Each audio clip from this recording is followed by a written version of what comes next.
So start recording. It should be recording now. And let me switch to my browser. Hello there. Thank you for joining me. Hey, hi. Uh, let's Thank you start. for hosting me. Very well, very well. You're welcome. Let's start with the basics.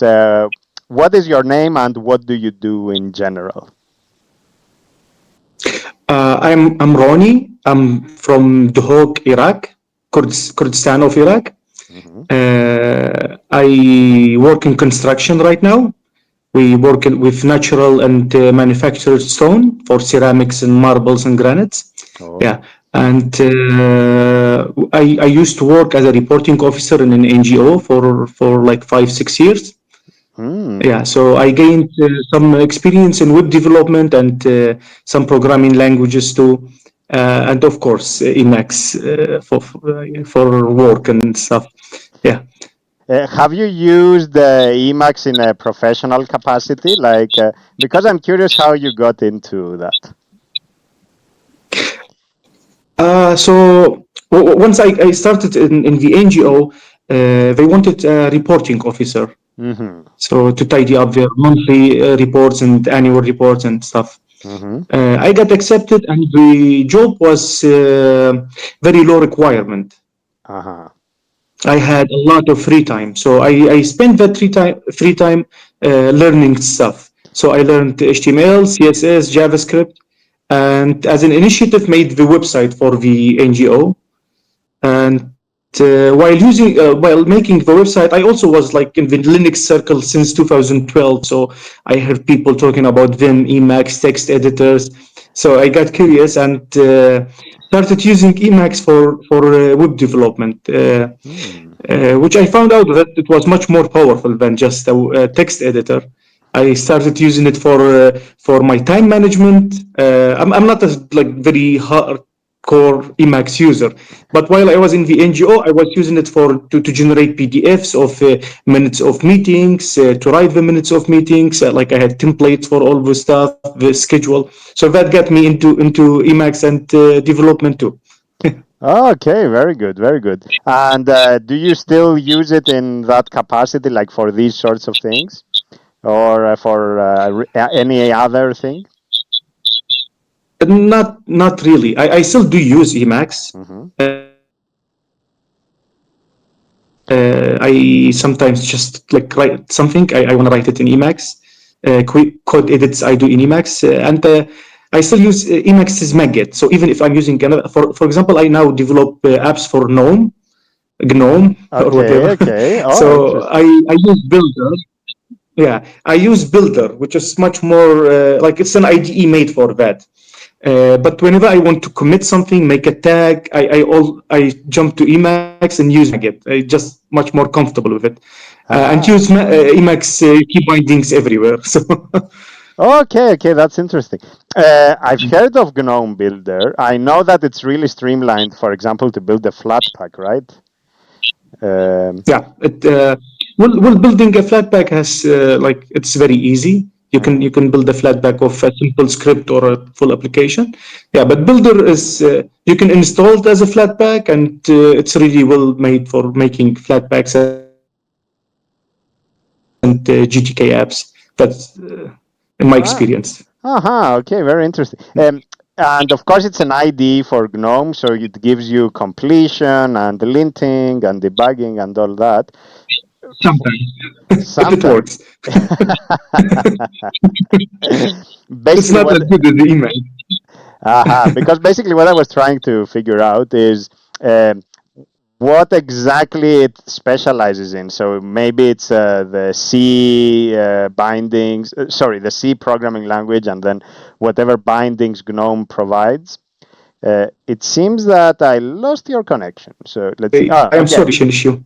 No, no, no worries. I lost your connection for a second there. Do you hear me Yeah, now?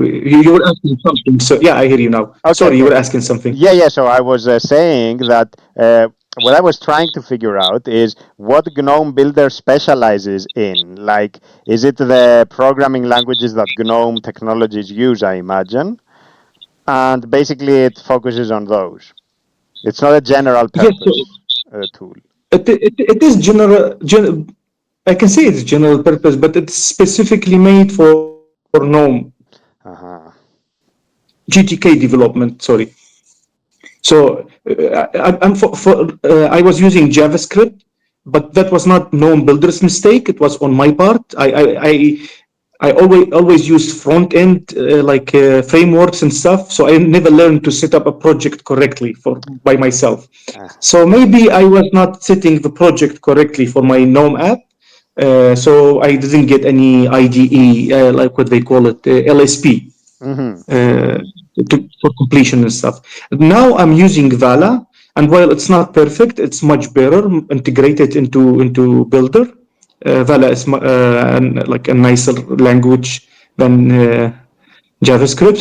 Mm-hmm. Yeah, especially for non-development, because Vala is specifically made for making GTK applications, Go object introspection and stuff. Well, Okay, okay. So I Vala missed is the term. Vala is more like C, though. Like you have to compile it. It's not like JavaScript, which would be in a Yeah, so runtime. Vala compiles to C. Aha, gotcha. Okay, okay, okay. Yeah. So GTK is written in C, and most of the documentation is in C. So because that's the language of choice Mm-hmm. for GTK development. So what the creator, it's also I think one person making Vala, and the GNOME builder is also a one-man effort. So that's why I don't say they are bad. No, they are good. They just need more time and maybe contribution. Yeah. Yeah. So what Vala does is it's specifically made for GTK, and I think they call it Go Object. So it's like Go Object is this object-oriented language library or something built on top of C. So it's taking Mm-hmm. advantage of that and making it into a language that has syntax similar to C sharp. So Got it's it. object oriented. That's how GTK and Go object works, and it's very well integrated into that system. Ah, very nice, very nice. Okay, interesting. It must be a nice programming environment because I also see a lot of fairly good, high quality GTK apps as well. It seems like there is a streamlined pipeline there. Yeah, I think GNOME right now has the only, not the only, but the best ecosystem of apps. I think right now. Uh, Yeah, at least in yeah, terms of visuals, they are clean and not just clean in a purely superficial way, but also in a streamlined way. Like the action you can do is very clear. They don't bombard you with all sorts of menus and stuff to yes, distract you from the main application's purpose. yeah. That's KDE.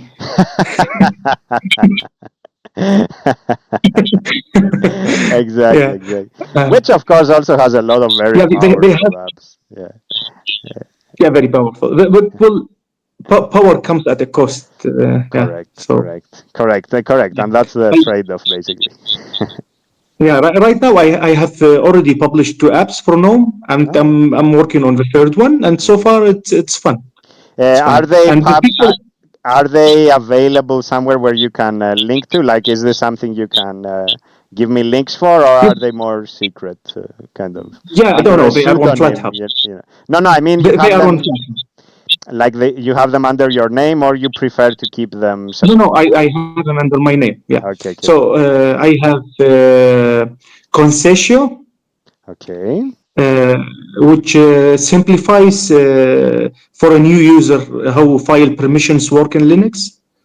So this Oh, was a problem I nice. had myself. Mm-hmm. So I made this app to help me. Like I open a file and I immediately understand without any mind gymnastics how it works. And it also has a menu, like a help page, a dialogue that teaches you about permissions. I gathered some info from the internet, and it teaches you how Linux permissions work, even the more detailed things like the sticky bit and stuff like advanced stuff. Uh-huh. Yeah. I'm later planning to do a save functionality. So like now I have open functionality to open a file and read the permissions. I want to be able, the user to be able to change them and save the new permissions. Uh-huh. Yeah, I haven't had time to do that yet. Yeah. So the other one is called Embellish, Embellish. and Okay. Embellish. It is on Flatpak. It's also under my name, but it is on the GitNF organization. So a few years ago, I had a problem with installing nerd fonts. I'm sure you know about them. No, no. Which one? The phones? The, the nerd fonts are some of the like fonts plus Ah, icons. sorry, nerd fonts. Yeah, yeah, yeah, yeah, yeah. I Nerd thought you fonts. said phones. And yeah, I was like, Sorry. yeah, yeah, Yeah. yeah. Okay, okay. Yeah. Nerd fonts. Yeah, yeah, yeah. Of course, of course. Yeah. So I created a tool called GitNF that would make it easier to download and install them. Also, a problem of mine, I fixed it with Bash script, Uh-huh. and then some people contributed, and now I have another person maintaining it most of the time, the script. Yeah. So I made the same, and GitNF is my go-to program to make when I'm learning a new language because it has file Ah, operations, HTTPS requests, stuff. So if nice. you go to my GitHub, I have a lot of versions of it. Yeah. So I made one with GJS, so that's for like GNOME JavaScript, and used GTK4 and with libadwaita. And just a few days ago, I also added icon previews to it. So now you can search for an icon and copy it directly from the app. Ah, nice, Yeah, so that's nice. yeah. And do you get to see the code points as well, like the Unicode, whatever numbers they have Yes, for? yes, you get to see the name and the code. Yes. Oh, very nice, very nice. And I think it's really smart to have a specific use case, like an application, and then be like, okay, now I need to learn a new programming language. Let me do this application in that language. Yeah, I got this idea from I forget his name. I think he's called Brian something. I'm sorry, I'm really bad with names.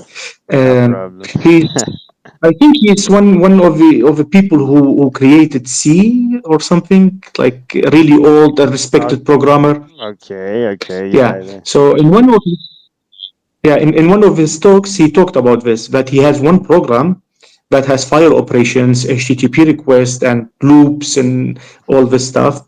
And whenever he learns a new language, he just rewrites that app in the language because he doesn't have to, like, if you create a new app, you have to think about the architecture of the app, how it will work. But if you already know how the app works, you can only focus on the syntax and the features of the language to implement the thing you know. So I took that from him, and I rewrite GetNF in whatever language I learn. Not Yeah, yeah. Vala. As Yeah, Vala, sure. I started a new project. Yeah, yeah, yeah. I see, I see. Okay, okay, that's very smart. Very good. What else do you do on the technical side? So you said you have been using Linux since 2012, I think you said. So or anyhow being involved. So what other technical things do you do? Other technical things I do.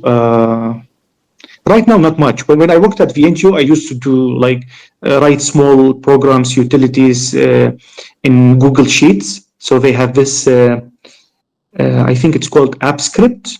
So you connect a sheet or a document to it, and using JavaScript, you can manipulate it and stuff.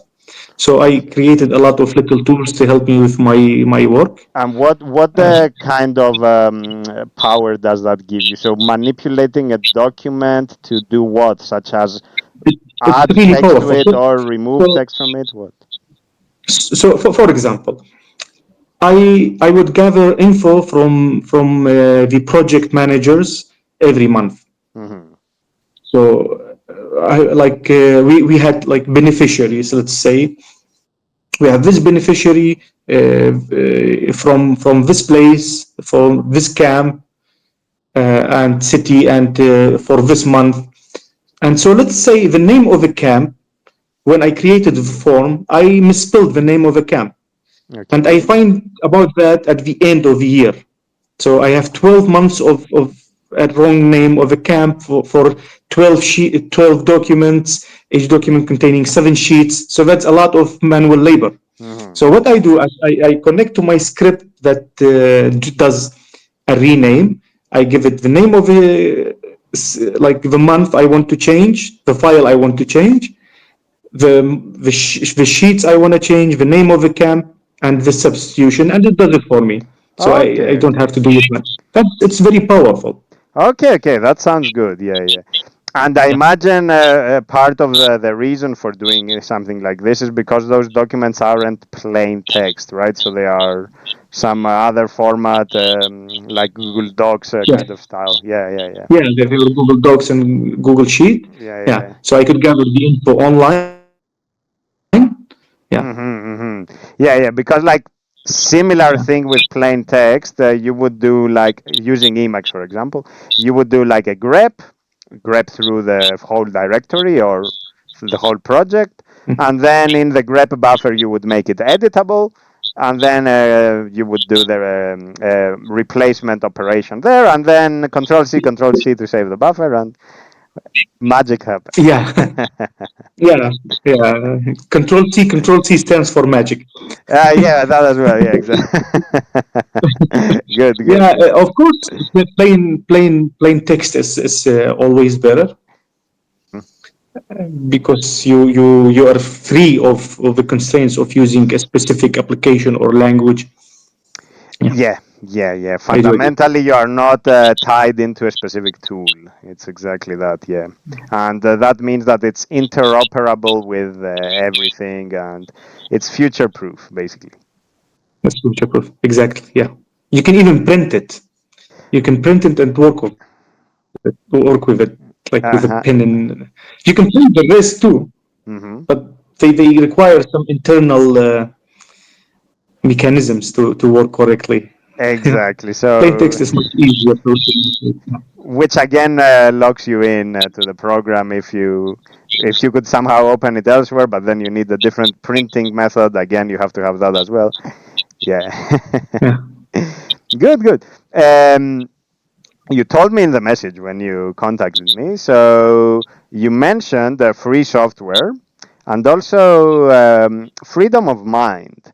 And for me, that was an interesting connection. So we have freedom of software, but freedom of mind. And I am curious for you to give me like the big picture view of what you think the connection is between the two. And maybe we can go into the more specifics. But I thought it was So interesting that you mentioned both.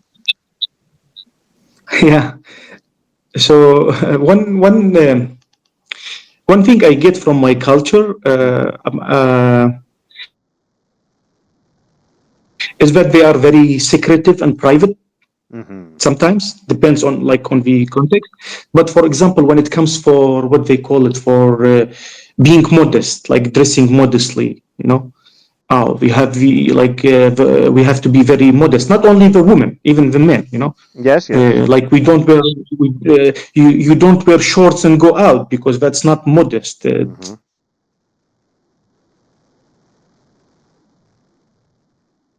I think your internet is. Serious. Sorry. There I was think we are having. yeah, yeah. There was a Yeah. short interruption. So you were saying about the men being modest, like you cannot go out with your shorts. I imagine you cannot go Well, out topless, as well. Same idea, like a man yes, without a shirt. technically you can, but it is like it's something. Mm-hmm, Like if I wear shorts and go to my in-laws, my father-in-law looks at me like, why? mm-hmm, mm-hmm, Yeah. So like, but the problem is that our culture is also very like men dominated, you can say. So some things apply to women, they don't apply to men and stuff. Yeah.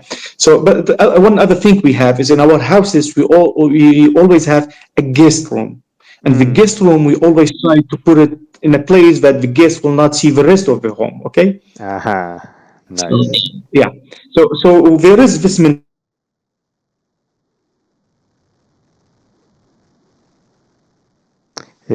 We have the connection issue again. Let me see. Now I lost you completely. I see that on my end the icon is red, which indicates that my connection isn't good either, but yours is Okay, Is you're it back. You're back. You're back. is it from my end or your end, the connection? It's not clear because I could see both icons being different color. Now mine is green, yours is yellow, but mine Mine was is yellow. red earlier. Let me go. You know what? Let me lower my performance settings on my end, which means that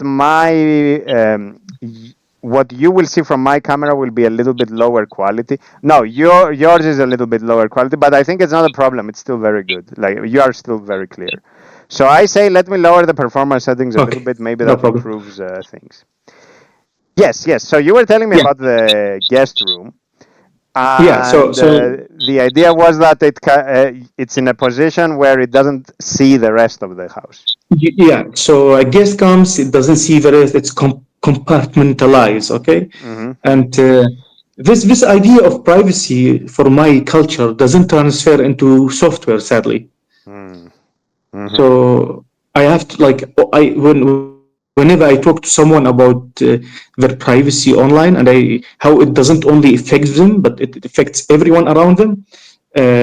Like for example, in my son's birthday, I tell them, okay, you're free to take photos, you're not free to post them Mm-hmm. online. Mm-hmm. Mm-hmm. Take of yourself, not of me, my family, my son.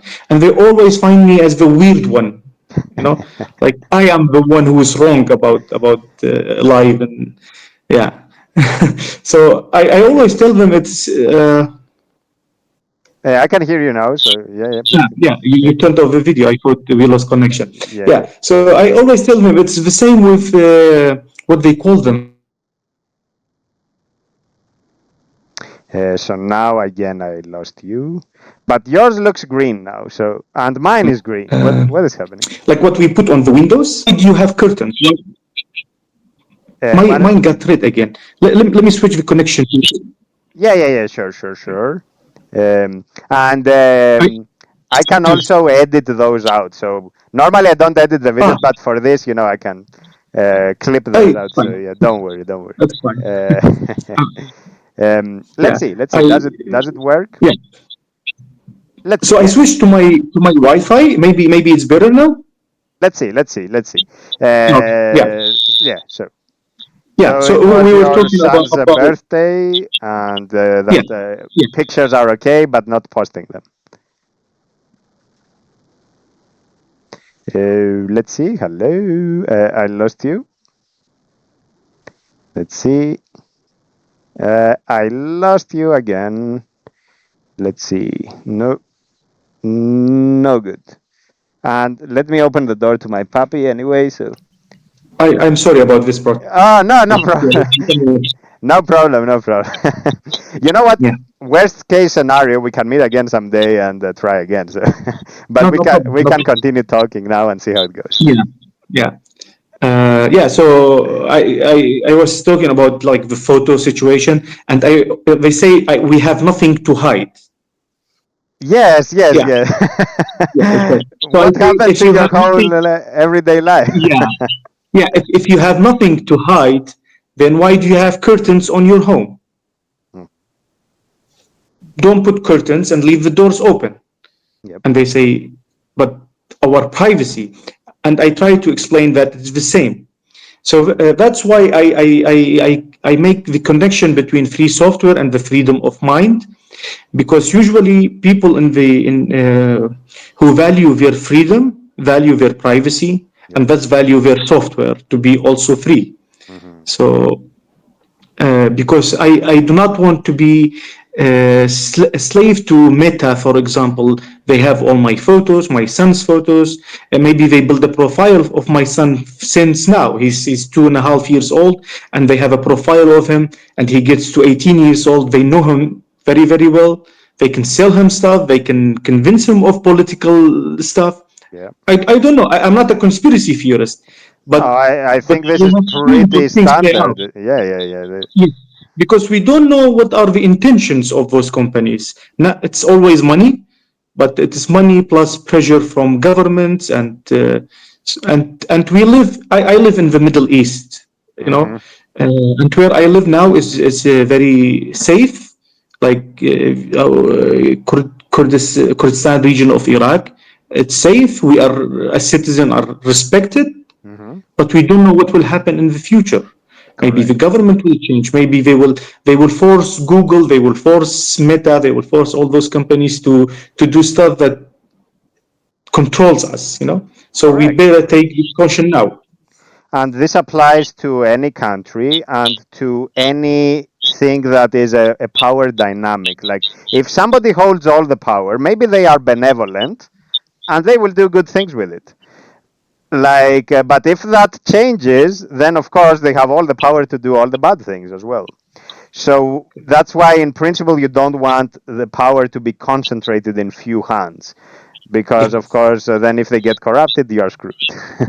yeah, yeah, yeah. And if you like, have you heard this from? I think it's Mark Twain.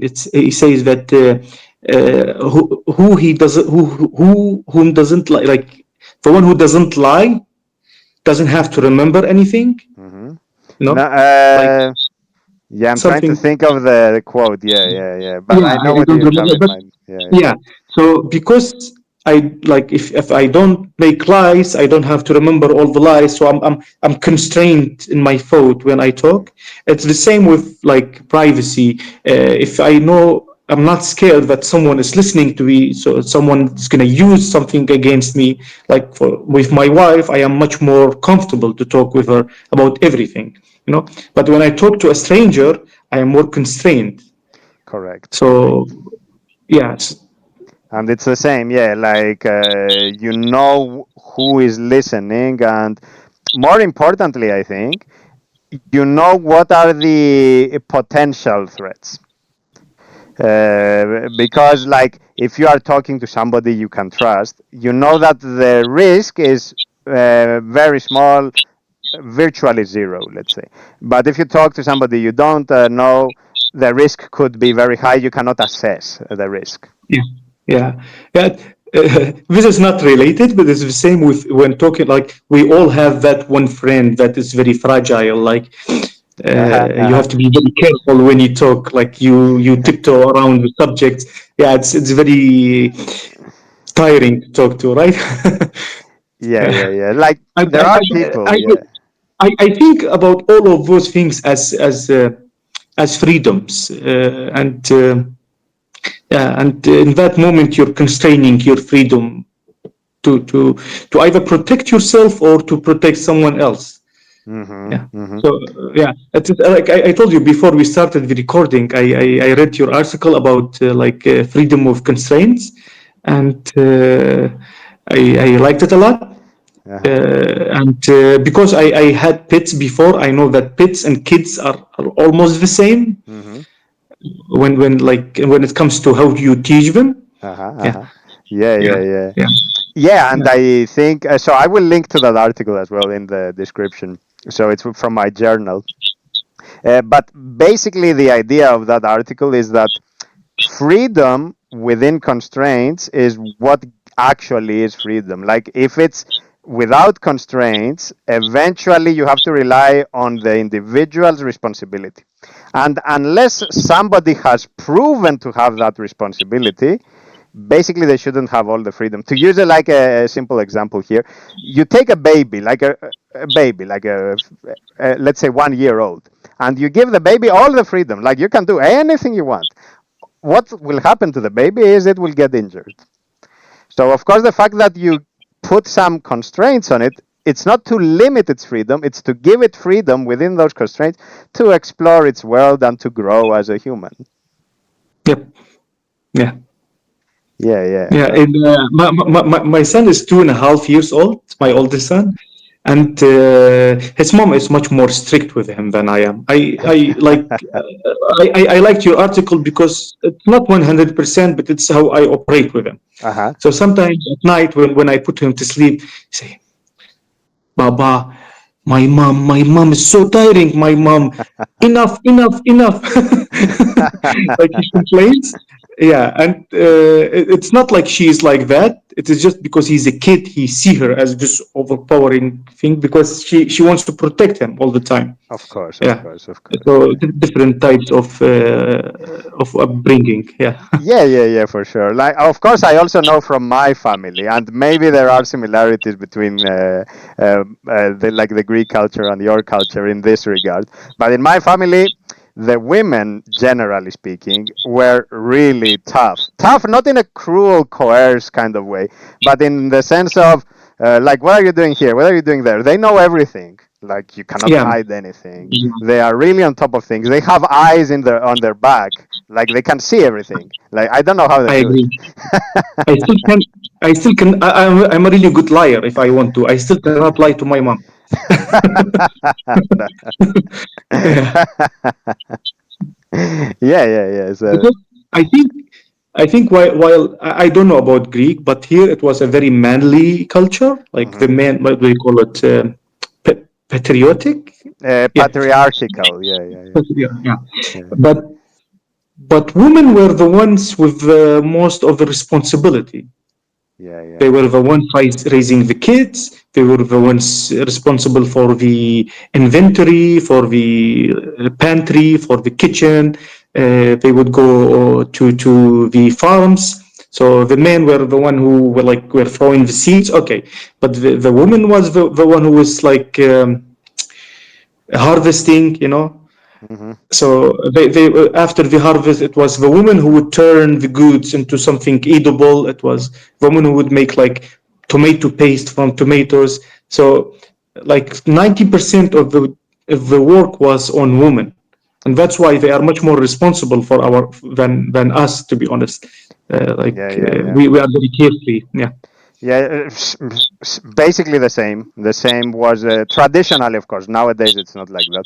But basically the woman was, of course, we call it patriarchal, but I think that's basically a misnomer because it's two sides. There is a side which is patriarchal. There is a side which is matriarchal, which is like the woman is basically the chief inside the house in terms of the economy of the house. Like, knows all the logistics, but also knows all the intelligence gathering, right? So everything about the people, like how is this person like? What is the connection with that neighbor? What is happening in the village?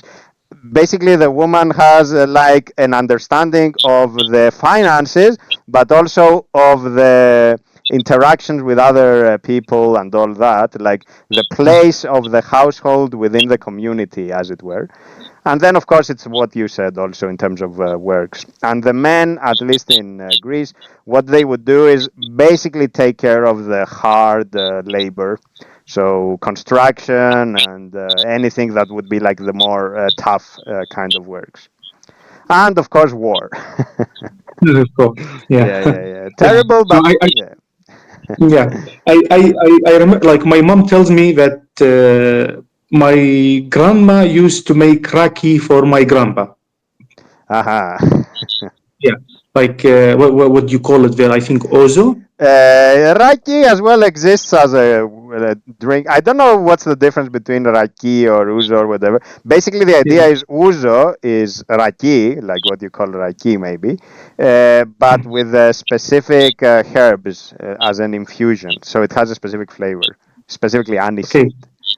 I think And yeah, raki and you make it from grapes that you distill, or am I mistaken? we make it either from grapes or from dates.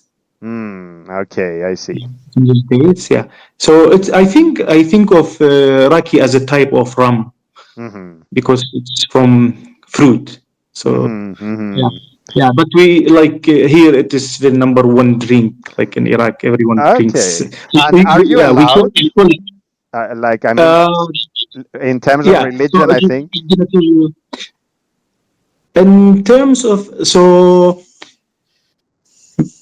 there is no government restriction, Mm-hmm. at least here in Kurdistan of Iraq. Mm-hmm. Sometimes you hear some news about like the central government thinking of banning alcohol and stuff. Yeah, but yeah, I think they closed down some bars and stuff. It was a big problem a few years ago. I'm not sure now. Because I don't watch the news, so I don't know like a lot of Mm-hmm. info about the world. Yeah. Uh-huh. So, but here the shops are allowed. You have shops and you have bars and you have nightclubs and everything in between. Like, Mm-hmm. yeah, everything is allowed, and you're just not allowed to drink on streets, public places, and how it is in every place else. Yeah, Mm-hmm. Mm-hmm.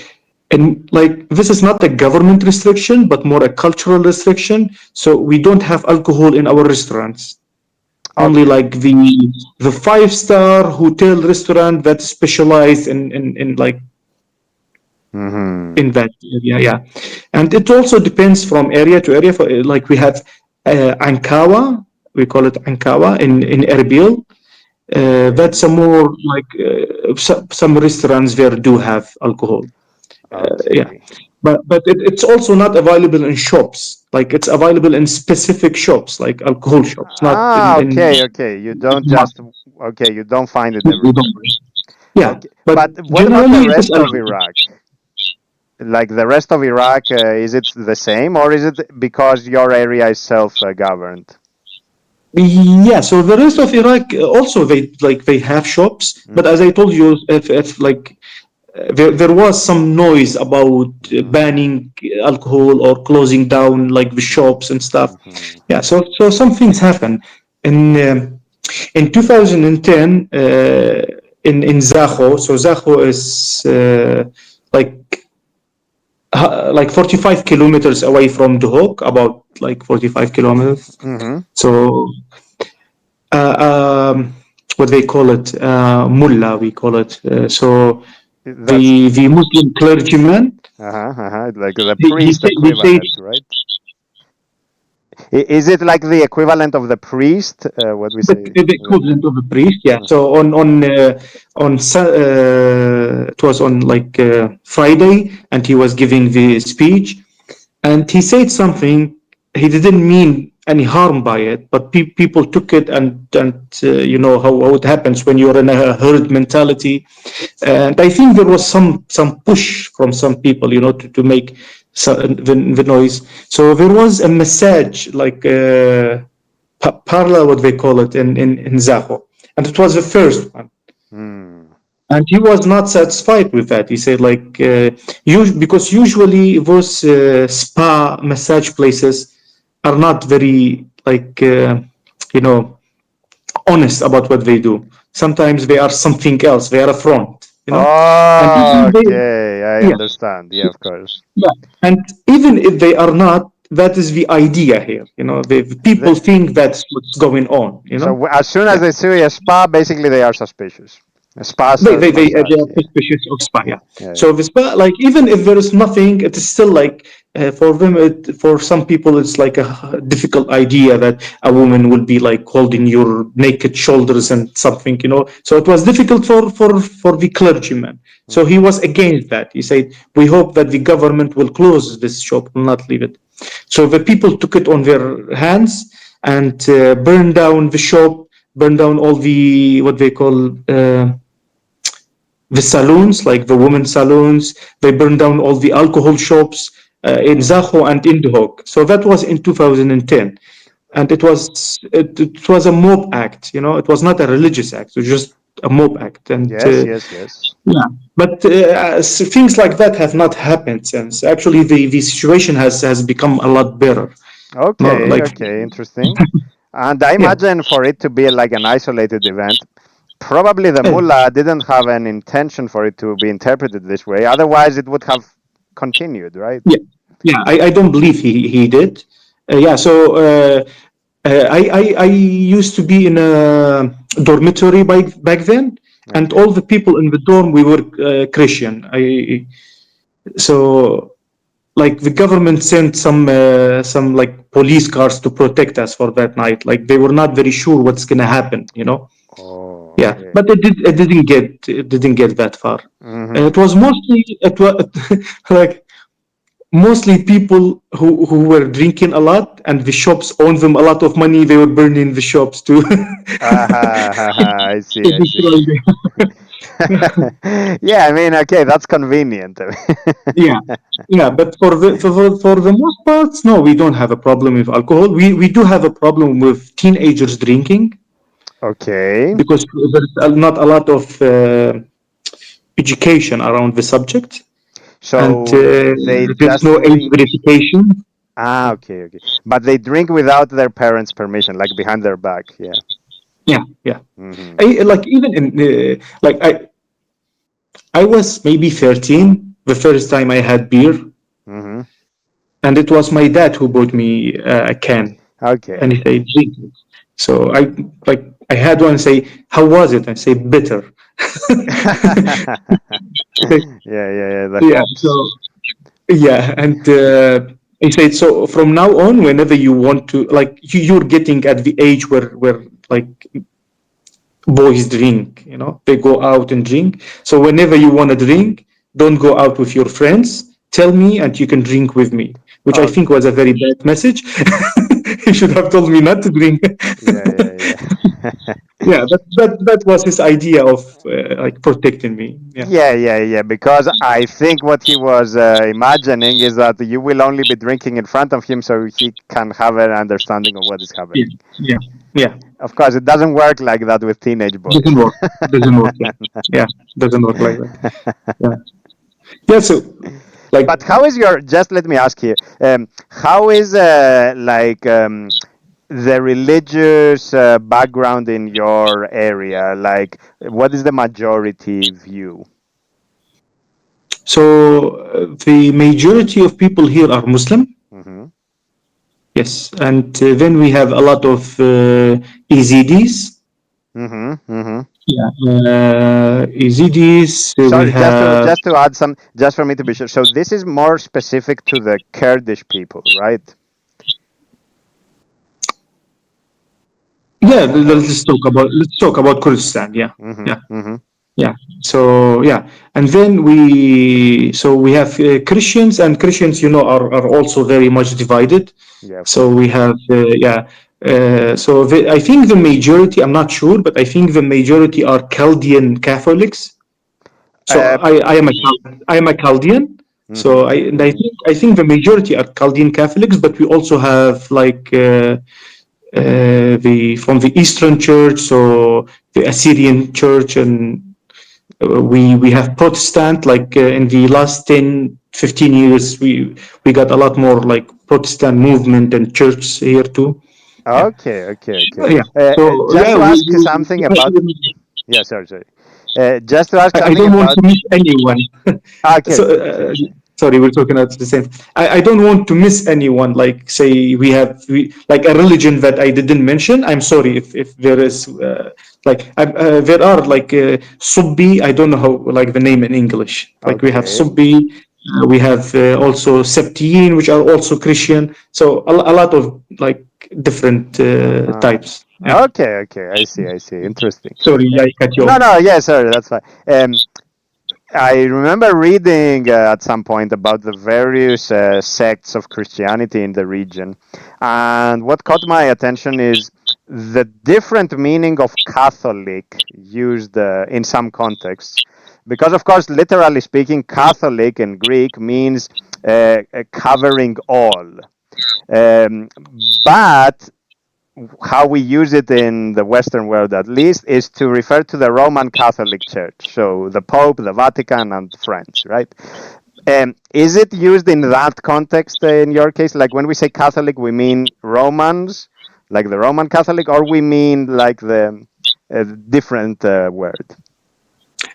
So both. So Both. usually Catholic means like for the people like the Assyrians who are not Catholic, they call us papaye.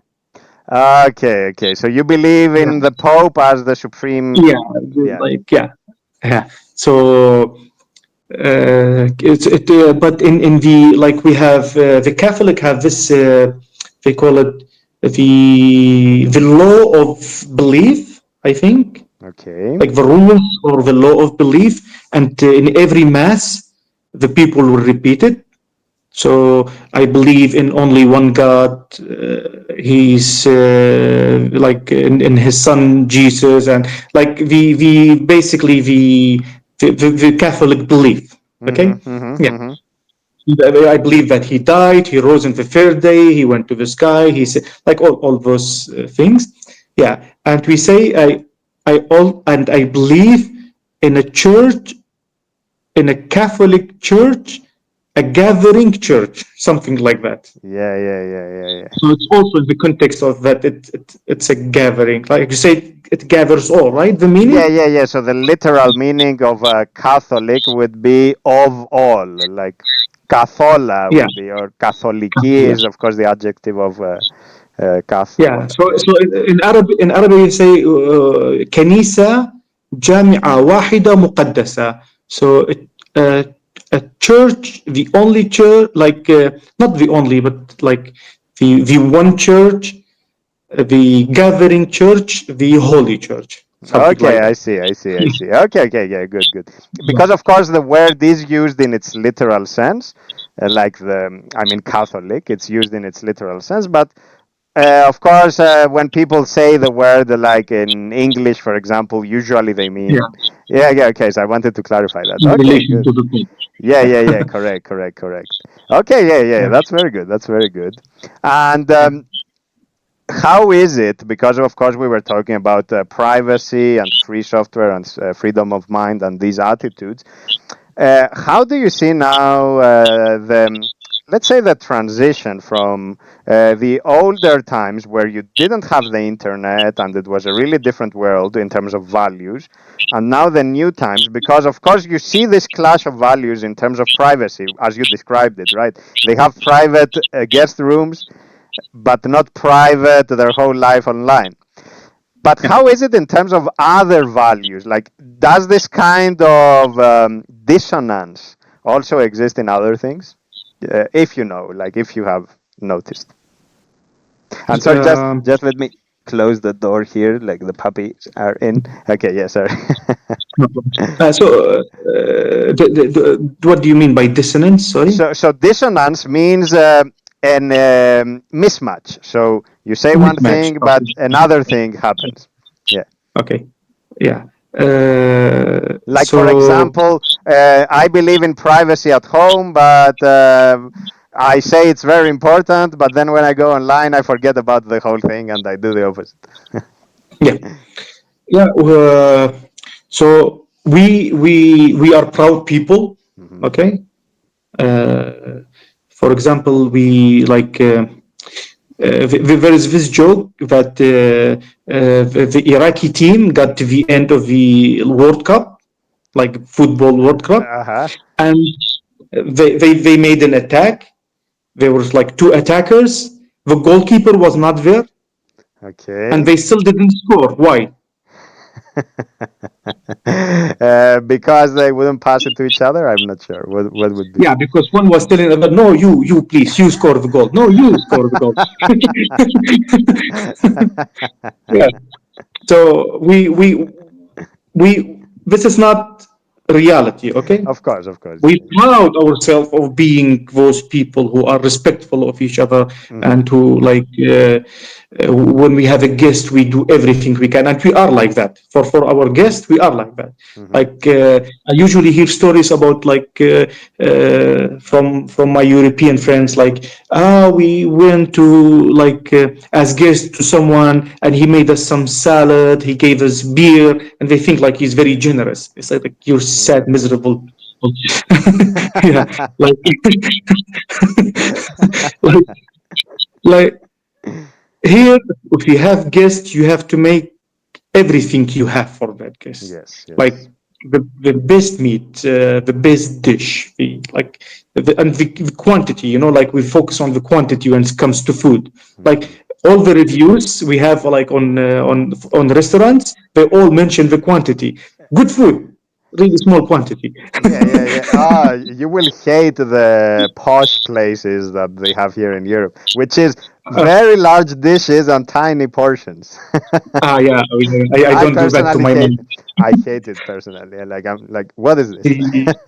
Yeah, like just today, me and my wife, like we were in the bazaar, so we didn't like get to cook. We went to a restaurant, and that restaurant gives you like enough food for 2 days before he gives you the main dish, and it's cheap. Yeah, so we as like as people we like that, you know, we like food and a lot of different food and the quantity of food. Yeah, so we do that for our guests. Mhm, But people nowadays don't do that. Like not all, mhm. but some people, like especially people in the city, they don't do that. Yes. They don't come visit you, so you will not visit them. Like we Mhm, have this. mhm, It's usually people from villages that are much more open to this, mhm. but the same people will still proud of themselves of that. You know, Ah, even though they don't practice it.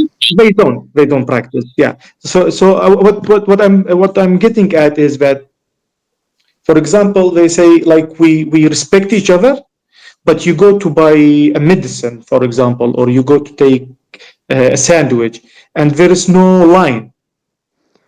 Oh, they Everyone, just push whoever goes first. yeah. So it's not all people. I'm not generalizing. Some people Mhm, will respect. This man was before me. That woman was before me. I am the last one. Or yeah, we do have that, but it's mostly not like that. Especially in the cities, I find it very weird. So the same person who will open the door for you and let you in will break in front of you when he's driving. You know. oh, come on. Yes, yes, I see. Yeah. So it's like it is in some situations, but not in other. Like driving here is a very difficult thing. It's very rude. You know, everyone's rude to you. They're trying to get in front of you. Uh, you know, Yes, yes, of so course I it's big for me. How people proud of being respectful of each other. They don't respect each other while driving, while requesting something. You know, while so hmm And do you think that the people in the village, as opposed to people in the city, show more consistency in this regard? Like, or is no. it no? There is no Since we got consistency. the internet, things changed. Mm-hmm. Mm-hmm. Things changed. People used to be a lot better, Mm-hmm. and I think of us as a baby nation. You know, like we are Mm-hmm. still babies, and we are being exposed to a lot of like social media, YouTube, movies, different cultures. You know, and we Mm-hmm. are still babies. We are giving tools that are very powerful, and there is a lot of misuse. I'm not sure if this is something global or only local here to us, Uh-huh. but it does affect like most children nowadays have either a tablet or a phone. Yes, yes, of Yeah, course. like Yeah, yeah, and and they are glued to it. they are glued to it. They are Yeah, glued, yeah. and the sad thing is, kids do not want to be glued to their phones. Mm-hmm. They they get addicted, but they do not want to. They want to go out. They want to play with their friends. You know, Mm-hmm. uh, So it's the like parents basically neglecting them. it's a parent neglecting thing. It's a Uh-huh, yeah. It's something I've seen as well. Like recently, I was invited to a meeting, and there was food there. And there was an extended family there, like a grandparent and grandkids as well. And the grandchild was like, I don't know, 4 years old, three, five, I don't know, something like that. I cannot tell. And what I noticed is that the parents gave it a tablet. The child was playing there on the tablet, and the parents were just playing cards, and they were not paying attention to the child at all. And I'm like, yeah, I mean, okay. Basically, the cumulative effect of all these instances of neglect, well, you will find it in front of you in terms of a child that hasn't experienced the things the way it should.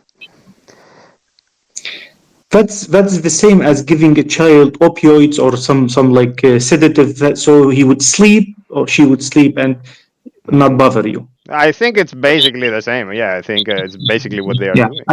I see it a lot. Yeah, like one time I was in a barber shop, and there was this like very plump and beautiful kid, Mm-hmm. and he was like he saw their car, and you know how kids are, like they see something they recognize, they get happy. They're like, dad, that's our car. Uh-huh. And his dad didn't even acknowledge what he said. He just opened YouTube and gave it to him. Oh my Yeah, goodness. it was, No, that's really yeah, bad. That's really like bad. listen to your kid, Yeah, yeah, listen, yeah, yeah. yeah. Yeah, we have a lot of kids that are talking very late, like 4 5 years. Oh, Yeah, I had the impression that because normally it's at around 2 years, right? By the way, one second. Another puppy is here. So I have two of them, of course. yeah, So yeah, yeah, the different timings. So yeah, good. Yeah, please, please. Sorry. So I had the impression that kids are start talking at around 2 years uh, of age, they give or take, yeah, of so course. It depends on they the. start to babble really like soon in their life, and they usually say mama, dada, the usual words around, like, I don't remember when my son did, but I think it was before a year, like before Before. they complete a year. Yeah. Okay. Uh, yeah, at 2 years, they have to be able to make sentences, Okay, yeah, that's what I like have in two, mind. 3 word Yeah, yeah. sentences. Yeah. My son is 2 years and 6 7 months, and he speaks really well. Aha. Like, he doesn't like use jumbled words or like broken sentences. He actually says what he wants. Like, Mm-hmm. Dad, you will take a shower, and then we will go visit my grandpa. Like, Nice. making a connection. Yeah, he's good, but usually between 2 and 3 years they learn sentences, and after 3 years it's like they're supposed to be good at speaking. Mm-hmm. Yeah, like you will be able to understand what the kid is saying. Yeah, Mm-hmm. so I'm lucky my son did it very early. Like, he's been speaking really well for 4 or 5 months now. Mm-hmm. Mm-hmm. Yeah.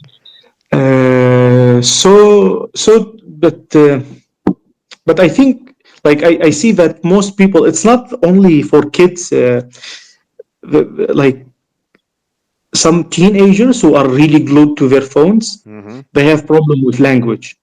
So it's a general issue. Okay, I see. I see. Yes, I don't have any research on this, Mm-hmm. but like we have some relatives whose like kids are very addicted to their phones, and you speak to them, and they have problems speaking to you.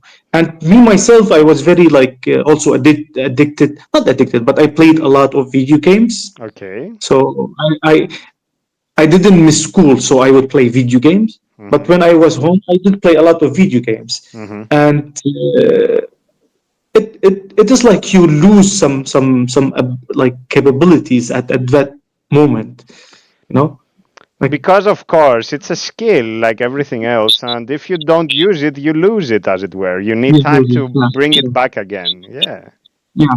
So like you speak to a teenager, and like it takes him a second to be able to answer you, Whoa. because his mind is somewhere else, so he Mm-hmm. has to gather himself, and so I see. I see. I want to ask something about the baby nation, which also relates to this, because you said we are like a baby nation. Is this babyhood, as it were, also expressed in terms of wanting to be more like the others, which we see online, like the other, like wanting to be more like American kids or European kids or whatever you see online? yes, Mm. yes. Yeah, we do have a problem. We Like, you see, we have, like, you go some places, they're very, like you say, posh, like people are dressed very well. They have all the newest iPhones and Samsung phones, like all MacBooks, driving Jaguars, Range Rovers. Yeah, but you talk to them about a book, they have not read a book in their life. Of course. Yeah. You speak about like movie culture, songs. They don't have interest in those things. Like, Hmm. again, it's not generalized. you know. Mm-hmm. But we have a lot of that. Like we have people who only do what makes them look closer to Americans, for example, or Mm-hmm. Europeans. But in Yeah, a very superficial way, not that. in a very superficial way. Yeah. Yeah, yeah. So we get like even our companies, like our internet providers, they copy the dark patterns, the bad schemes of the American companies, but they don't copy the good warranty, the Mm-hmm. local manufacturing, Yeah, yeah, we yeah, just yeah, yeah, yeah. just the bad bits we get because it's easier to get the bad bits. Of course, Yeah. of course. Yeah. So, for example, we there is it's not a community, but there is let's say community for the sake of making it easier, a small atheist community in Duhok, Mm-hmm. and most of them are atheists just to show off that they are different. They are more like Mm-hmm. American, like more Western, like more yeah. Uh-huh. Like you speak to them, they have no basis for their like. I'm an atheist too, Mm-hmm. but it was a long process. I read a lot about both sides. I was very Christian. I was like I turned from Catholic to Protestant and then to atheism. So Mm-hmm. it was a long and painful process of fighting my like internal belief, like some logical fallacies and like some things didn't click. It was hard. I wanted to believe Mm-hmm. because that's Mm-hmm. what I was doing and I was losing it. So I know the pain of something like that. And that's why I also respect the belief of my family because I know it is valuable. It can be very valuable to For to, to sure. believe in something. Yeah. So you see, those they are just mocking belief. Like Ah, yeah, that's common actually. Yeah, yeah. yeah, I was talking to like a group of supposed atheists once, and they say if there was a God, and we say if yeah, like no, you cannot say if there isn't. Like I'm talking like it's a figure of speech. If there was, I said no. Like I say that's just extremism. Yeah, yeah, correct, correct, correct. And also, you don't understand one very, very important thing that makes people actually smart, which is to entertain an idea without necessarily adopting it. That's why we Yeah, say if, then yeah, it yeah, doesn't mean that I yeah. believe in it, but for the sake of thinking things through, I have to entertain the idea. Yeah, Yeah, maybe I will go so like yeah, get something new. correct, Yeah, correct, correct. yeah, yeah. So yeah, so it's and it's funnily enough, do you see a lot on the internet they talk about like the Persians before the Islamic State? Have Yeah, you yeah, yeah, seen this? This yeah, has yeah, become a yeah. meme actually. Hmm. So what is that? Yeah, I'm also interested how that affects your area, of course. And I was in Tehran in 2016, I think. Hmm. And the Persian guy told me all the things you see, they were true, but they were superficial. Mm. We were just imitating the Western culture. We didn't have the basis, the, Hmm. the mental and like philosophical basis. And that's why once the state changed, we all followed. Yeah, yeah, yeah, for sure, for sure. And I see the same thing happening here in my culture. It's sad, but I'm also hopeful. I'm hopeful for the new generation is more interested in reading. Thankfully, and the kids are more like the schools are better. They are learning English from a very young age, which I think helps because most of the material is in English. Yeah, Uh, yep, yep, yep. but at the same time, there is a lot of TikTok, a lot of YouTube shorts, a lot of stupidity, online. So we'll see how it's gonna Yeah, end yeah, up. yeah, yeah, yeah. But I think, of course, the optimist way of looking at this is that, of course, a baby will have to go through trials and errors. Eventually, it will grow, and by learning through its mistakes, it will be a decent person. And basically, Yeah, that sort of thing can apply to a nation. Just to say something about the baby nation thing, like in Greece. So Greece became an independent country in the 19th century, and then in the 20th century, it was still in its baby phase, or let's say in its still childhood phase. And one way you would see that is with people trying to imitate what they were considering the sophisticated nations. And one example of this would be the rich people or the well off people. They would do piano, they would do piano lessons and French. So they would have to study French and do piano. And at some point it becomes a meme, right? Like French and piano. But the point is that they were just trying to show off that, look, we are so sophisticated, we do French and piano here. Yeah. But it wasn't really a culture of like, now I am actually interested in the French tradition, and now I am actually interested in classical music or whatnot. So it was Yes, superficial in superficial. the beginning. I think nowadays they grew out of that, the Greeks, of course. And now, if somebody knows French, it's because they are also interested in French culture. If In they know English as piano, a it's language. because they are also interested in music and that sort of thing. Yeah. So funny enough is I studied English language and literature. Mm-hmm. Yeah, and I am interested in the English people. Like, Mm-hmm. yeah, uh, they they are not really old, but they have a lot of events around them, Mm-hmm. and Mm-hmm. yeah, Yeah, and yeah, yeah. a lot of like it is. It also always amazes me how the Nords came to England, and then the Nords who were in French also came to England. So they got two different type of Nords. That's so Yeah, the yeah, yeah. language is knitted from those different nations who came to them. So that interests me. So I studied English language and literature, and we were supposed to take 2 years of French. Okay. Yeah, but we didn't have anyone to teach us French, so we took only 1 year of German. Okay, okay, okay. But Yeah, I guess in 1 year you don't learn enough. No, no, yeah. no. Yeah, yeah, yeah. I did like it.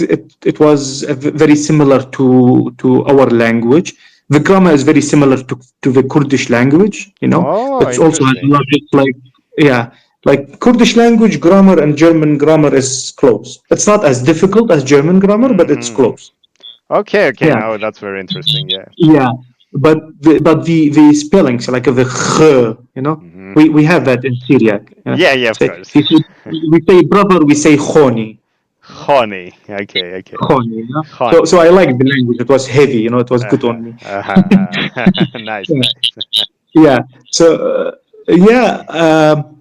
For us here, it's even more superficial, maybe, or it's the same. Like superficial things are superficial. So Mm-hmm, yeah, mm-hmm. for us here is dressing in a different. Like you go to the shopping mall and you see girls with their belly buttons out. Mm-hmm. It's still very neat for us here. You know, Mm-hmm. Mm-hmm. it's fine for me. I am not gonna go judge the girl who's doing it, but as a culture, it's still weird for us to see that. It's Yeah, still yeah. weird for us to see. So that's not the important thing we have to focus on. Mm-hmm. Let us dress modestly, Mm-hmm. but let us educate our kids more. Let's educate ourselves more. Yes, Because yes. if I don't read, I cannot teach my son to read. Uh, if I watch a lot of movies. I like movies. When my kid grows, I want to get him into watching like the older titles, like Uh-huh. the things I watched in the 90s. Because I believe that movies are just like books and all those things. They are for entertainment, but they also teach you a lot. Yes, Yeah, yes, of course, of course. And they are yeah, a form of art for sure. And if you yeah, do it well, it's fantastic, of course.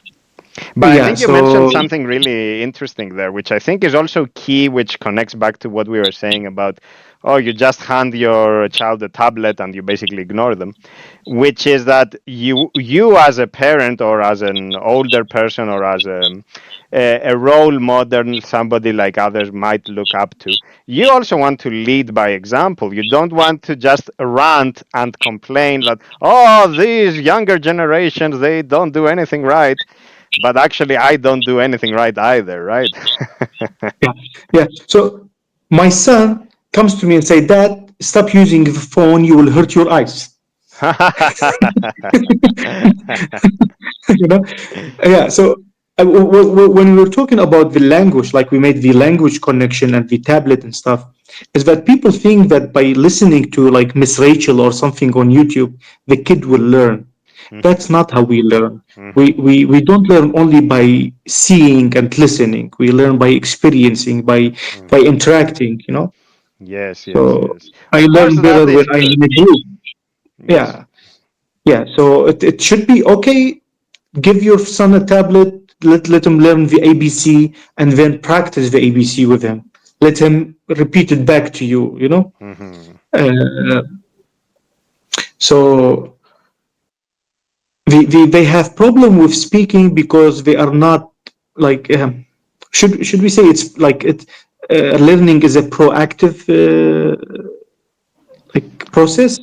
I Like think interactive, maybe you want to say. interactive, Yeah, yeah, yeah, yeah. interactive, yeah. So, but I as the parent have to be available, like, you Yes, know. yes, yes, yes. Yeah. So I cannot just. I remember in college we read about this experiment where they took a child. It was really old experiment, and they put him with monkeys, I think, and to see if the kid will learn the monkey's language. You know, Mm-hmm. it doesn't work like that. Correct, correct. Yeah, and the same way, even though you're hearing human voices coming out of this machine, you know, it's still a machine. It's not a human. You're not interacting with someone. Yeah, yeah, because part of this interactivity that you alluded to is that as a child, you get validation in the form of an adult's attention or another Yep. person's generally attention. And also, that incentivizes you to put in the effort to formulate your wish or desire or thought or whatever. So you have to put some work to find the words and then formulate, Yeah. elucidate that thought. Yeah. Yeah. So, like sometimes my son will do something and I will not see him doing it, or I will be busy with doing something else. And he will like say, Dad, I did this. Sometimes, like, we are human, we don't focus. Hmm. And uh, he doesn't like get sad. What he says is, afia for himself, like good job, you know, because that's why kids do good things. You know? Yeah, So you can tell them good job. You kiss them, you hug them, you give them some chocolate, you know, some food, yeah, yeah, yeah, and that's how we learn. You know. yeah, So yeah, yeah. if it is like if I think it's also there is no hard work in learning. Like I since I got a computer and internet, I wanted to learn programming. Hmm. And I was trying to learn Python maybe for 8 years. Hmm. And now I hate the language. I cannot stand it because of that experience, you know. What I was doing is I was just either reading an article or listening to a video. I was not Mm. making a project myself. Yeah. Like, okay, so you have a modulo. Okay, you can do and get the remaining. So what can I do with that? Okay, I Mm. can loop. So what I'm gonna loop, you know? Yeah, yeah, yeah, yeah, yeah. So there was Yeah, no yeah, yeah. experience. I didn't learn.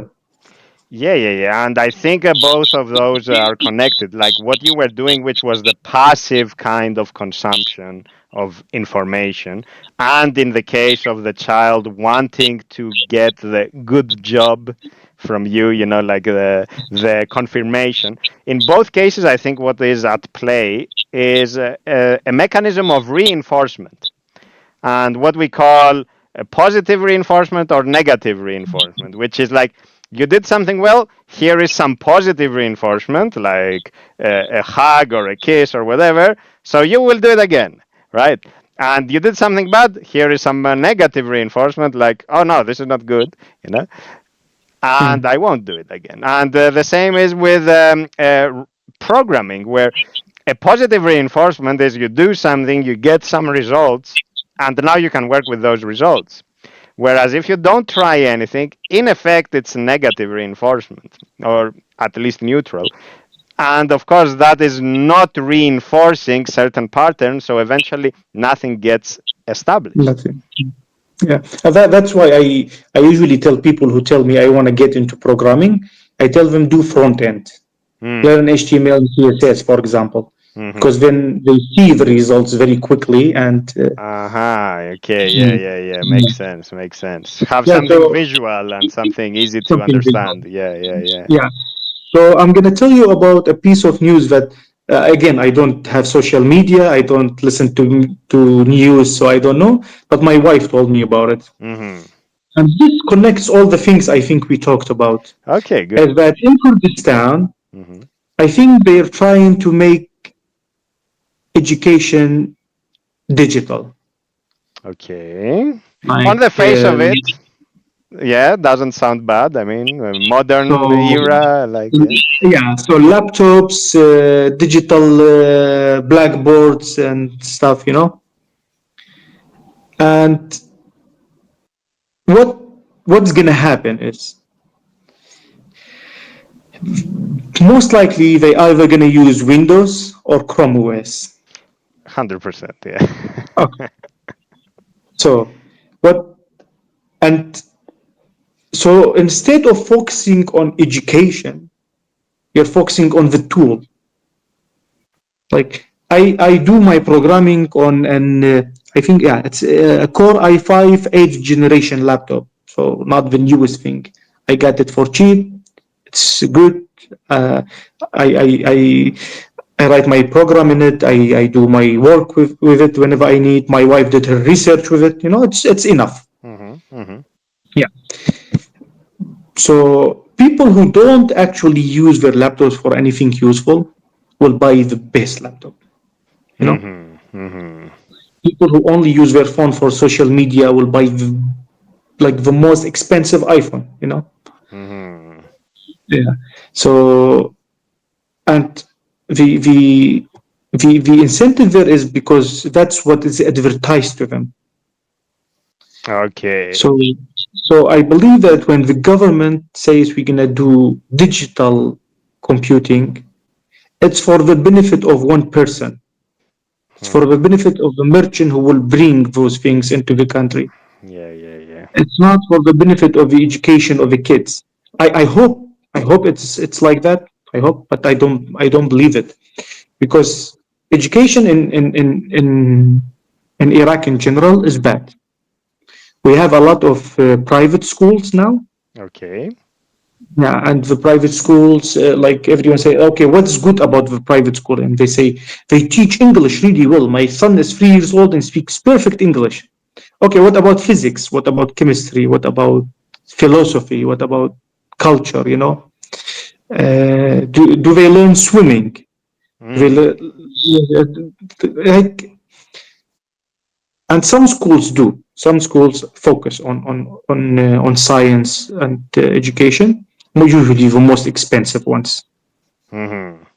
Yeah, but in general, education here is really bad. So Okay. instead of focusing on the education part of things, we're focusing on the tool part of things. So we're getting the digital blackboard and the laptops, okay? And this is going to glue the kids even more to their screens. So how can the teacher tell the kid not to use the screen too much if at the end of the class she or he will give them homework that they have to do on a screen Yeah. After 8 hours on screen already. after 8 hours of screen? Yes, and we already have low quality education, and we're gonna get even lower quality education. And on top of that, our kids is gonna get less privacy because we're gonna be using tools that run proprietary software that doesn't give them any privacy. It's most likely that the private schools will have a lot more control over the Mm-hmm. voice kids, Mm-hmm. and I don't believe that the people who set this in motion have studied the situation really well. Yeah, I mean, of course, at the level of decision making, it could simply be what is going to make us The more news, money. yeah, to make us more money. How can we look more modern in the eye of the Mm-hmm. Western culture, you know. Mm-hmm. Yeah, Mm-hmm. yeah. Yeah, So it's such a multi-layered topic though, because you see that in a sense technology simply compounds existing problems. So you could say that in a sense we all had these problems already, and now we just added another layer to them. we digitized it. Yeah, we digitized the Exactly. problem. But So of course, the new one is that you are now giving, let's say, one company disproportionate power over an entire generation, basically an entire country. You have the keys to the nation. Here you are.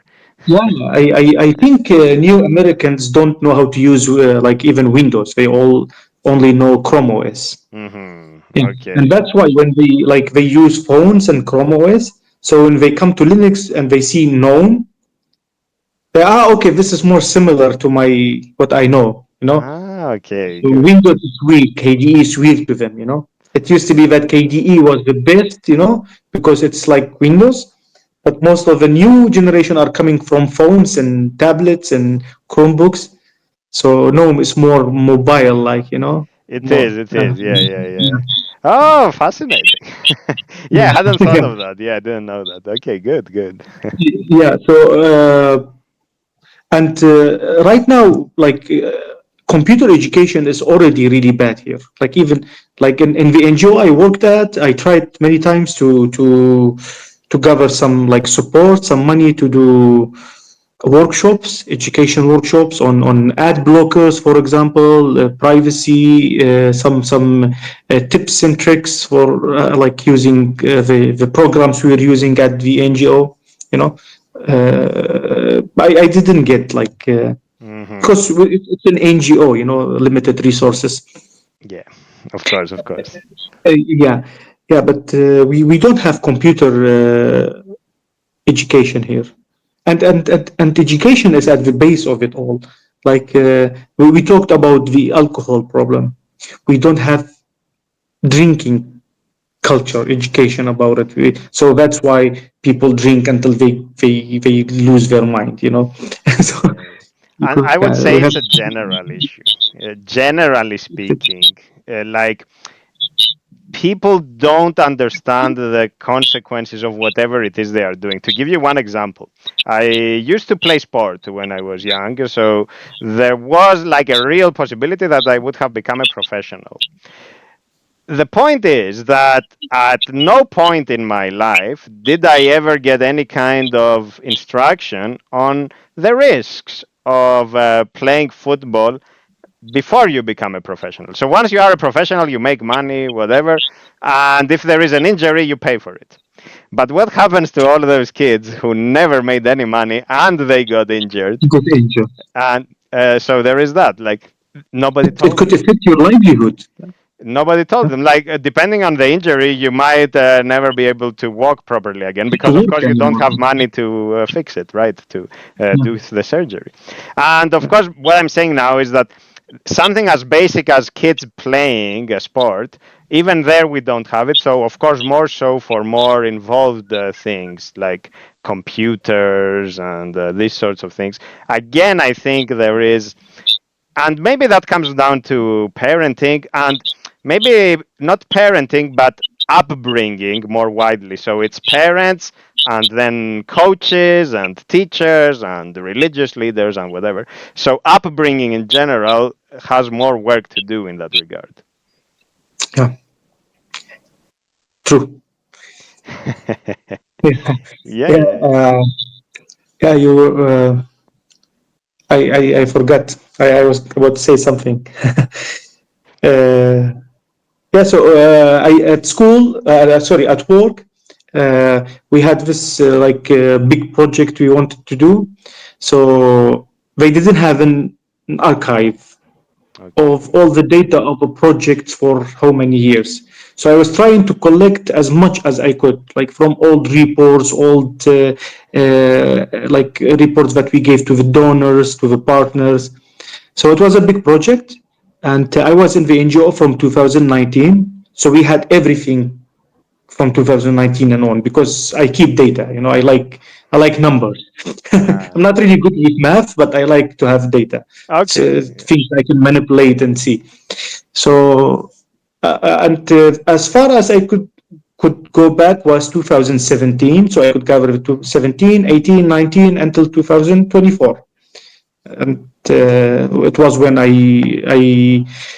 didn't get fired, but due to like budget constraints, I had to leave. So I asked them for a volunteer, and they have a list of people who are registered to be volunteers. So this stupid girl came to be a volunteer for me. Sorry for the word, but she was a graduate of English language and literature, I think, too, just like me, but from a private college, a Okay. paid for college. She didn't know how to use a computer. Okay. So I say, okay, no problem. I'm going to teach you some basic stuff, and that's all you need to do to help me. Mm-hmm. So I open an Excel sheet. I tell her this is a cell.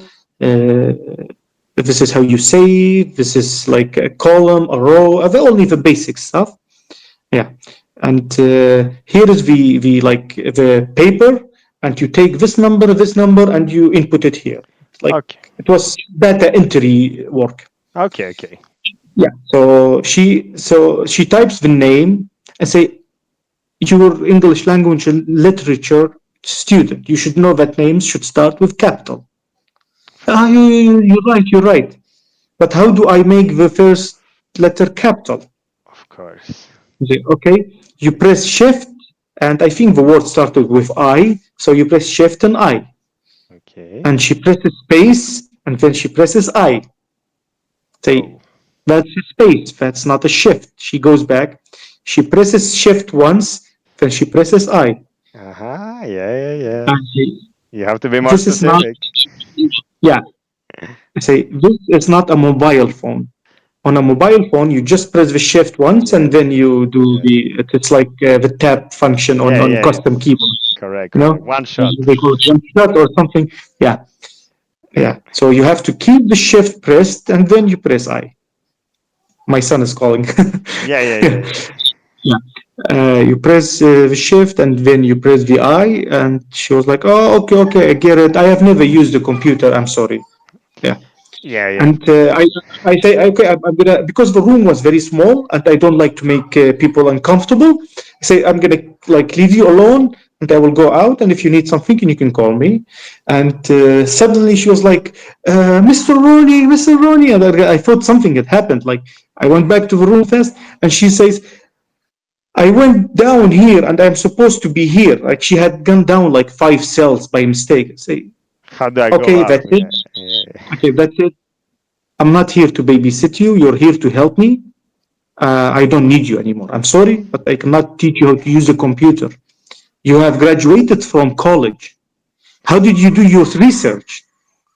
Yeah. It's She quite said, a. yeah. I said, well, I use my phone for everything. Saying, oh, okay, you use for your phone for everything, but you cannot do your research on your phone. Said, oh, yeah, my research, I just paid someone and he did it for me, like a teacher, you know? Ah, well, that's a skill as well. Yeah, okay. Oh my goodness. Your dad has set you up for failure, you know, That's the thing, of course, of course. and that's just an example. Like Hmm. computer illiteracy is like Yeah, yeah, yeah. big But problem. even in cases where there isn't any kind of cheating, with regard to, okay, I will get my degree like the real way, right? The proper way. Even then, I think there is still an issue with how people use computers, because if all you have ever used is a phone slash tablet operating system, then of course it's kind of a rough transition to using Yeah, mouse and keyboard and yeah, yeah, yeah, yeah. it is. Yeah, Uh, like can we say critical thing? It's not even critical. It's just thinking that if you go down some cells in Excel, you can just go back. You know, like Tap Yes, back into it. yes, yes. Yeah, To me, that sounds intuitive, but on the other hand, I am reluctant, like hesitant, to say that maybe, it is yeah, intuitive because maybe I'm just used to how it works. And to maybe, somebody yeah. who sees a computer for the first time is like, I don't know what to do here. Basically, it's the same with when you first use the command line. Like when I first got in a Linux terminal, terminal emulator, I'm like, oh my goodness, what is happening? Like I cannot go up or Like whatever. typing a command to Uh-huh. do something was really stressful. Yes, Really yes, stressful. yes, yes, yes, Yeah. exactly. Yeah, maybe you're right. Maybe like when we like on a computer, like when we tap into something, it doesn't matter in which environment we are. We just know it's we have to tap into it. Yeah, maybe Yeah, yeah, maybe yeah, if it's actually real to change a cell in Excel for someone who's never seen it. yeah. Yeah, but the sad thing is that this person who could have been a useful part of a community is now useless Yeah, yeah, because yeah. it can pay Yes, to yes, get yes. a degree. It can Yeah, yeah. use a phone instead of using like real tools. Like Yeah, yeah, you yeah. say it's multi-layered. I think what this exemplifies is something that I see also in other cultures. I would say it's a global phenomenon. And the global phenomenon is this idea of how can I get the easiest way out? How can I get rich quick? How can I get the perfect body before the summer without actually doing Yeah, any work? All these shortcuts that people have, like, how can I have my you're lazy. perfect. Yeah, everything is like that. And it's very common, and we have a word in Greek for this, which is called phigoponia, which literally means to escape hardship. You want to escape hardship, but hardship here not in the way of suffering, but in the way of doing the actual thing and working through it. And if you always try to avoid doing things the right way, eventually you don't have the capacity for anything. And you don't have the capacity to read a book, you don't have the capacity to listen to somebody, you don't have the capacity to say something, and so on. Yeah, yeah, yeah. It is. Yeah, so that's why using Emacs is not easy because you need to learn a whole different way of programming. That's why you see people trying to like let's use Emacs with Vim keys because that's what they know. Like it's not wrong, but it's Yeah. just what's familiar. Yeah. Yeah, yeah, it is what is familiar. And for me, using Emacs with Vim keys is practical in the sense that, okay, I will have the keys I am familiar with, but I will still go through the rigors, right? Yeah. What is, of course, a problem is if you have this tourist kind of attitude, which is like, oh, I will switch to Emacs over the weekend, like quick and Yeah. easy, and I will learn everything. And if it doesn't work, I will say, oh, this stupid program, it's so useless. Yeah. Of course, Yeah. then Where are my tabs and my menus? And people always do this with Emacs. The first three commands they put into their config is to hide the menu and the like quick action things. yeah, And the then they complain toolbar. that in Emacs everything is hidden. Like you just Yeah, yeah. did that to yourself. Correct, correct, correct. Like for an absolute beginner, I would say keep everything as is. Yeah, yeah. Yeah, keep them.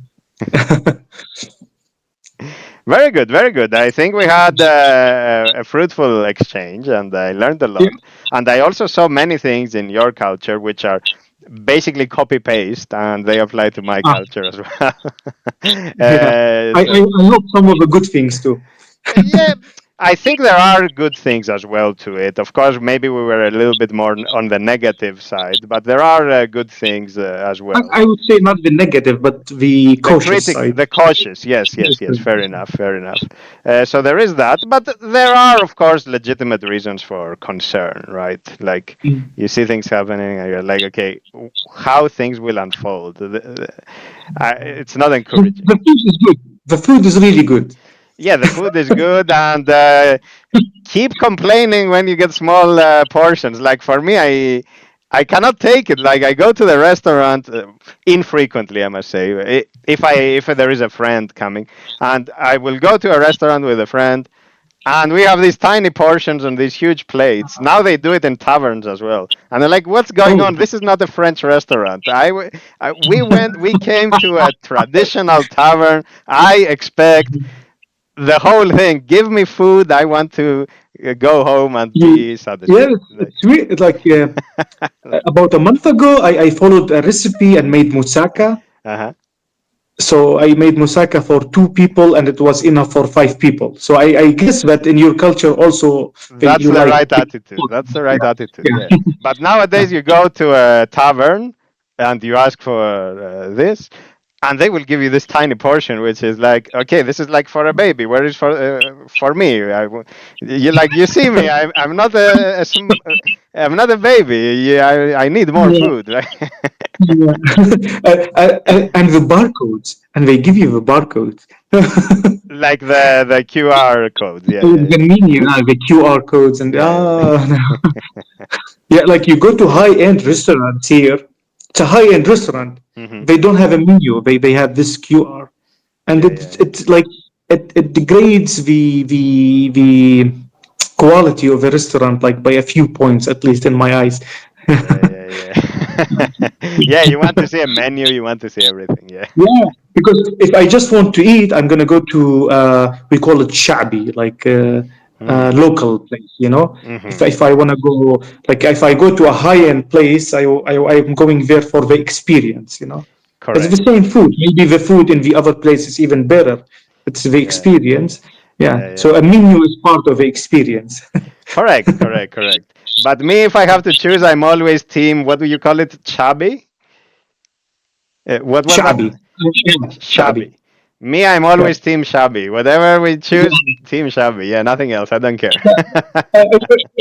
If you still have time, I'm gonna tell you a funny story about a French Tell person. me, tell me, tell me, and then we close on that because I want to take the puppies for a walk. That's why. Yeah, same with my kid. Okay. Yeah, so we have a film festival here in The Hague, and for 2 years I was a volunteer there. Okay. The first years I graduated from college. So in 2017 there was a French person. We became like friends for the period he was here, and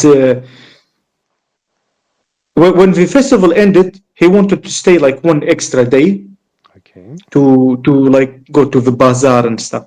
So I took him to the bazaar, and then we went to a restaurant. I said, Ronnie, I want a very shabby restaurant, like Yeah, yeah, for a lack of a better word in English. yeah, yeah, yeah. So shabby literally means not literally. Let's think of how it's gonna be in English.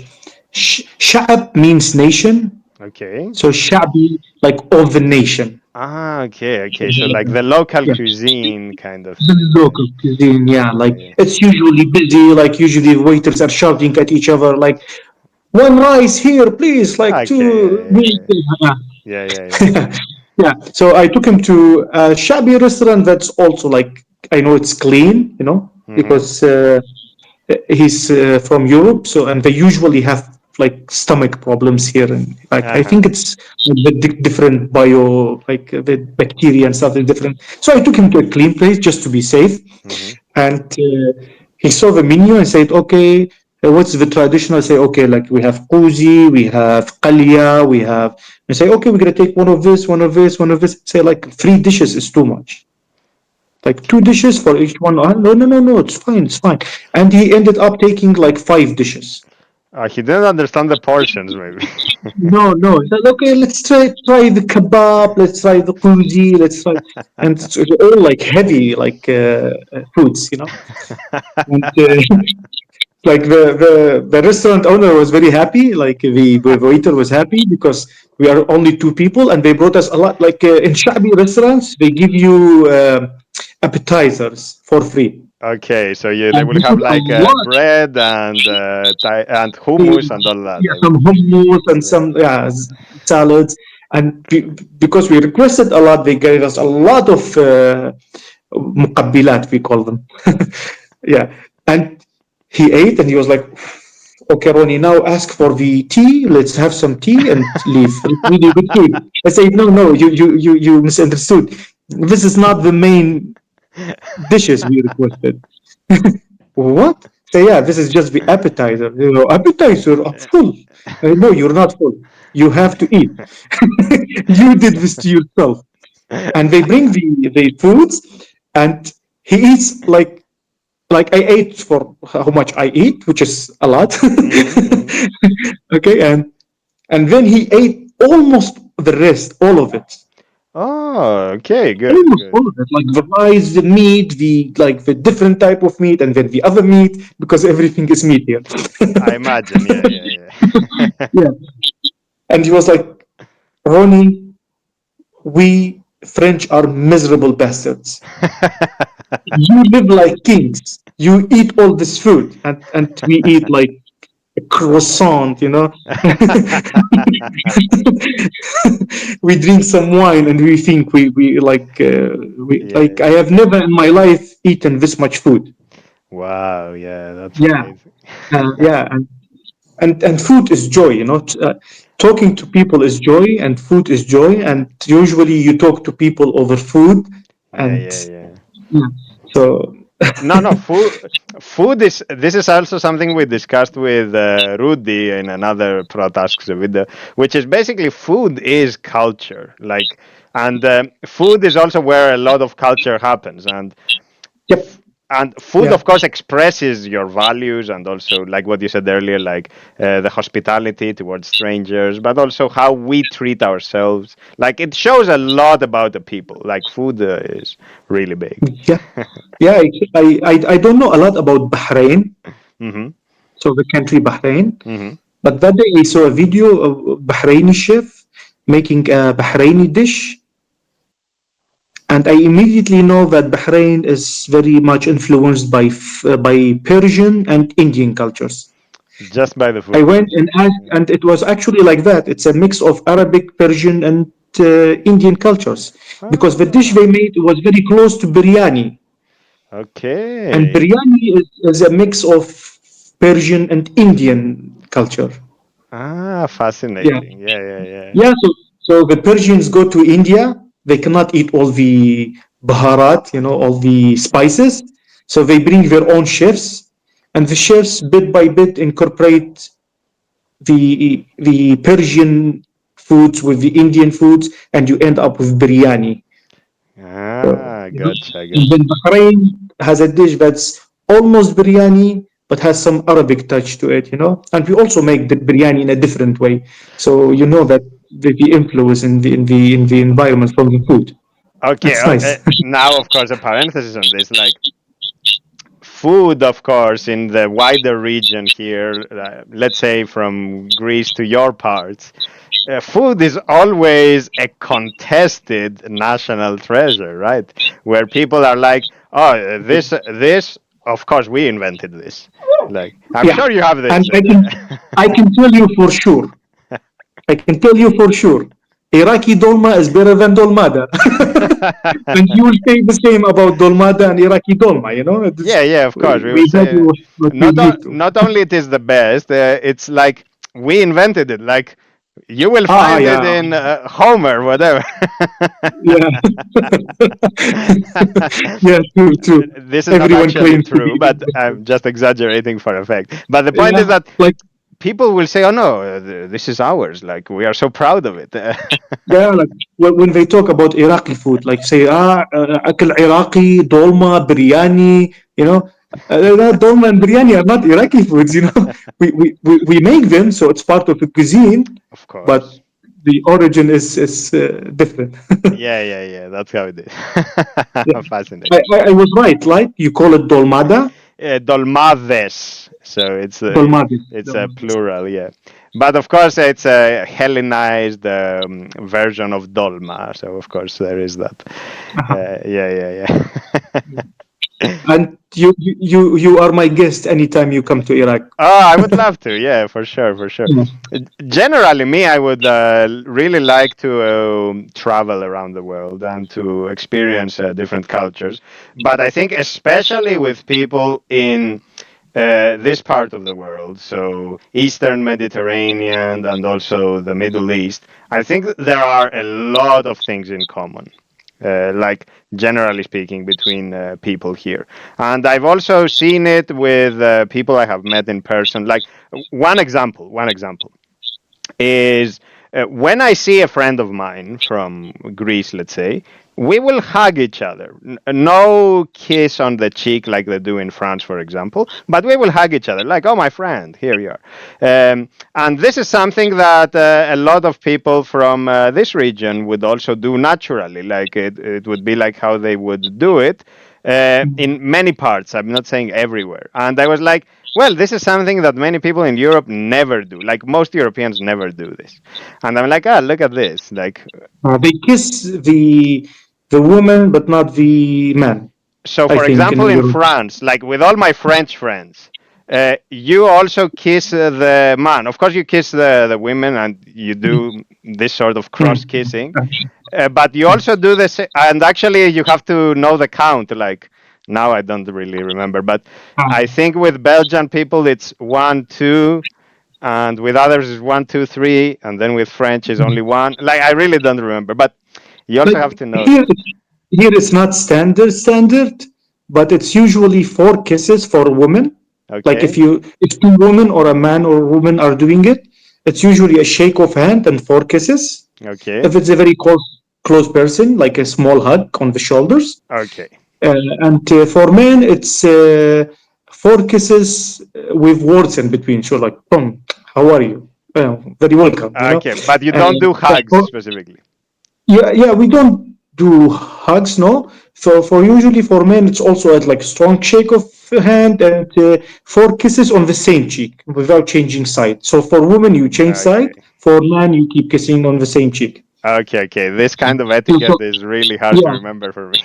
It's like, yeah. So I one don't know time I what to went do. to yeah. So this woman came and I don't really know her. She's like my wife's relative, and I proceed to do the woman kiss. So I kiss on this cheek. I go to kiss on the other cheek. She stays on the same cheek. We kiss on the lips. That's the Yeah, that's the weird thing. things happen.